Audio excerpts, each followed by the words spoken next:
Now we have an example where I'm trying to illustrate something that's special about the determinant of a triangular matrix. So now we're calculating the determinant of a matrix that has all zeros below the main diagonal. We want to see what happens with that. I'm going to take the same approach though. So at each step we choose to expand along the row or column that has the most zeros. So I'm going to expand along column 1 here with my cofactor expansion. I need to remember the alternating signs, so you always start with a positive in the upper left, so this is going to go plus, minus here.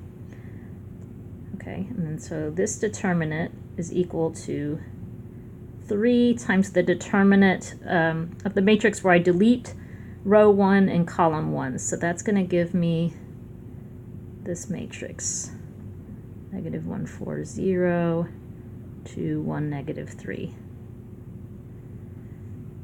Now, notice that as I go along, so I have 3 times the determinant of this matrix. -0 times whatever matrix, that won't matter because I'm multiplying by 0, plus 0 times whatever matrix, and then -0 so everything else is going to be 0 here. I have -0 times some matrix, doesn't matter, plus 0 times some matrix, and then -0 times some matrix. But so all of that is just 0. So this is really just 3 times the determinant of this first 3 by 3 matrix. Now here we can choose to expand, again, along any row or any column. Column 1, again, has the most zeros, so I'll choose to expand along that column. I need to remember my alternating signs here, so always start with a positive in the upper left.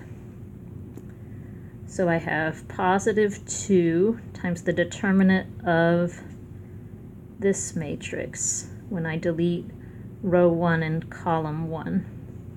And then these other entries are 0. So 0 times whatever, 0 times whatever. The rest of this is just going to be 0. So I don't need to calculate any more determinants. So far, let me just point out, we have 3 times 2. And now we're left with the 2 by 2 in this bottom right corner. And to find the determinant of this 2 by 2 matrix, we would do 4 times -3, so we would take the product of these two entries, minus 0 times 1, but that's just 0 when we multiply across there. So we end up with just the product of the diagonal entries here, 3 times 2 times 4 times -3 in the determinant of this last 2 by 2. And so, what's this? 6 times 4 is 24 times -3, -72.